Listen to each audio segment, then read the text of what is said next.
is out on PVOD right now. You can pay to watch it, you can pay to rent it, you can pay to buy it. It's not even in the theaters because obviously theaters are not open. Scoob is the planned first installment of a Hanna-Barbera cinematic universe. This is the reboot of the Scooby-Doo film series. This is an animated movie. This is no longer the live-action movies. Completely reboots the Scooby-Doo film series, and this is somewhat of an origin story for Scooby-Doo. In this movie, we learn about how Scooby and Shaggy meet and how they come to meet Fred, Daphne, and Velma, and how they come to form the Mystery Gang. While years later, Scooby and Shaggy are captured by a spaceship. Fred, Daphne, and Velma have to find out what happened to Scooby and Shaggy, and there's this plot involving this villain named Dick Dastardly, who is trying to collect ancient artifacts. I'll put it that way, so I'm not gonna spoil anything in this review. He's trying to collect ancient artifacts, and he needs Scooby as his prized possession because he needs Scooby-Doo for this mission, because Scooby-Doo has something to do with ancient history. And now we have a Scooby-Doo movie. Now, I'm just gonna be quite frank with you right now, Warner Brothers. Release The Witch's Ghost, Zombie Island, and Alien Invaders on Blu-ray, please. Okay, now that my plea bargain is over, I'm just gonna say the live-action Scooby-Doo movies I was actually kind of a fan of. Growing up, they were guilty pleasures for me. At least the first two. The two James Gunn ones, Scooby-Doo and Scooby-Doo 2 Monsters Unleashed, those are like cinematic heaven. That is just the pinnacle of cinema. They're perfect. Nobody can tell me different. They are the greatest pieces of art ever to come out of anybody's creative mind. They're the greatest things humanity has ever given us. That's all I'm going to say. Thank you for coming to my TED Talk about the two Scooby-Doo movies. Yo, home dogs. Y'all forgot the next part of the dance. Where we do the electric slide. You know, it's electric. Wow, boom. Woo! Those are the only two live-action Scooby-Doo movies that exist in my mind, because let's face it, that does not exist, and that is not Fred.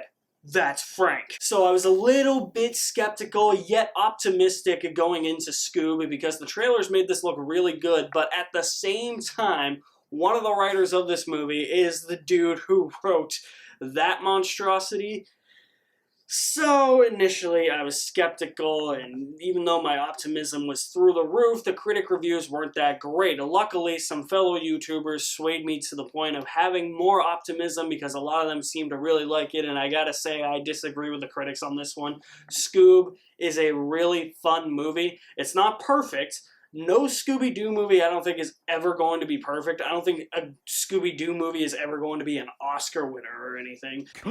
How dare you? But I had a blast watching Scoob. The first 10 minutes of this movie I absolutely adored. It was the best part of the movie.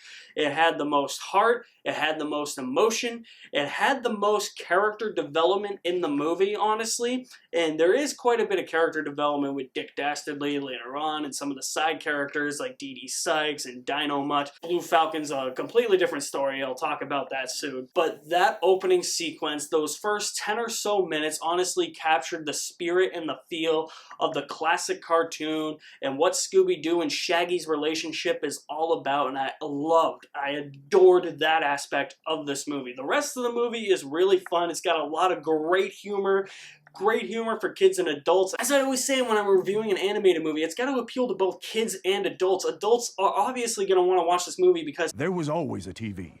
And you know what was always on that TV?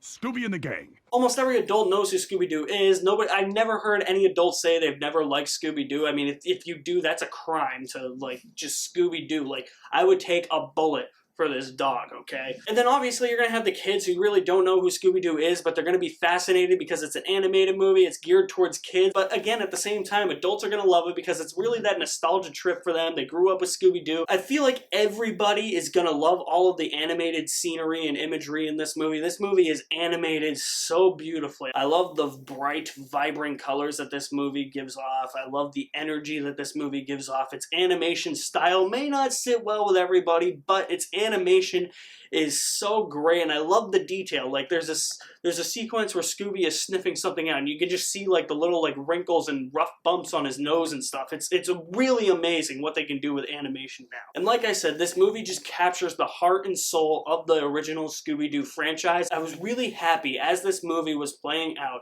that not only was this a nostalgia trip for me, but it was also a combination of the newer iterations of Scooby-Doo where he actually says like full sentences. He doesn't slur the S's anymore. He actually has the ability to like fully talk, you know, as well as the old style where he would actually slur those S's like Raggy, Ruh-roh, Ruby Rack, Ruby Snack. I was really worried because I don't really like that new style of Scooby-Doo, how he doesn't really slur any of the S's into R's and how he says complete sentences and how it seems like he can just fully talk. I loved it when he just said sentence fragments and made those S's R's. There's a good mixture of both the old style and the new style, and I thought it mixed together very well. It was a very well-rounded mixture to keep the old school fans of Scooby-Doo invested while keeping those that have grown up with the newer iterations of Scooby-Doo and the kids who are now just growing up with Scooby-Doo invested as well, and they understand who Scooby is as a character. The voice cast in this too mostly works really well. I loved everybody in this movie except for one person, and I'll get to that. We'll get to more of that soon. And Jason Isaacs is just born to play a villain and everything. Like, when is he going to play a Bond villain? Come on. That is like, he seriously fits the criteria for a James Bond villain. Make it happen. Malfoy's dad is the main villain. He's perfect as Dick Dastardly. I thought that was perfect casting. His voice just fits so well with the animation and what they thought up of a character design for Dick Dastardly. I thought Zac Efron was really good as Fred. Gina Rodriguez was really good as Velma. Amanda Seyfried was really good as Daphne. Will Forte as Shaggy took a little bit of getting used to because I'm so used to Scott Innes or Casey Kasem or more recently Matthew Lillard.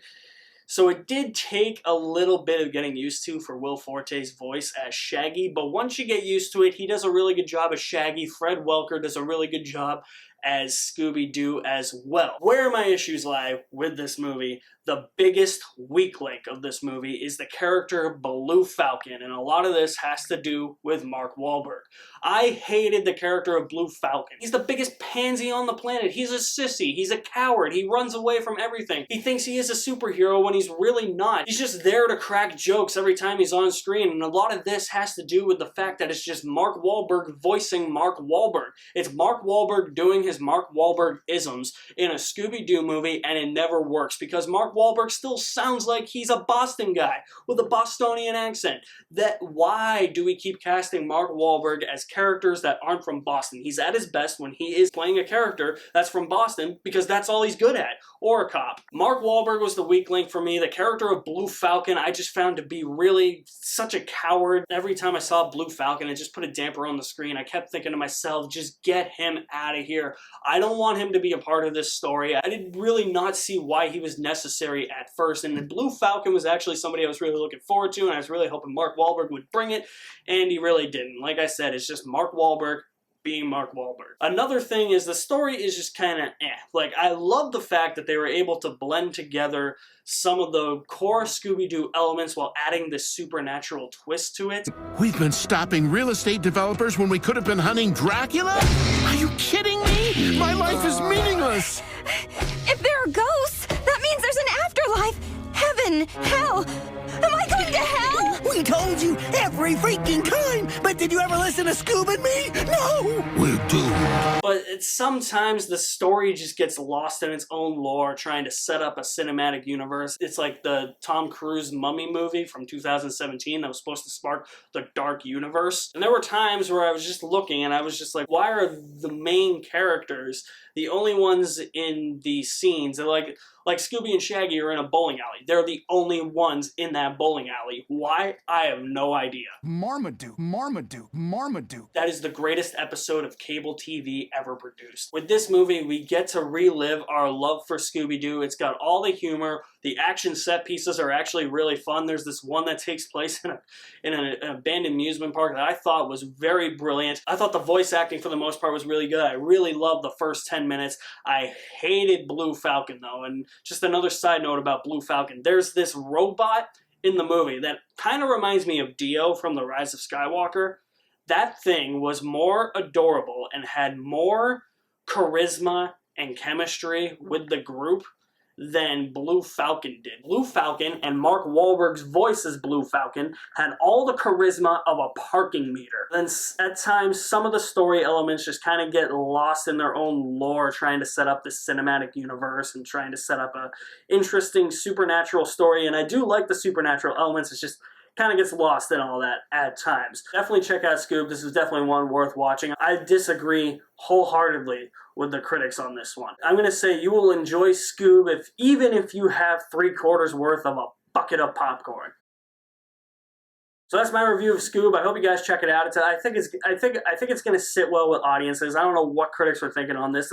It's a Scooby-Doo movie. Like, what are they expecting here? So stay tuned for more reviews coming very soon. I will leave my link to my website in the description below. You will find my links to my social media accounts at the end of this video. You guys are the best. Thank you for watching. I'll see you at the movies somewhere.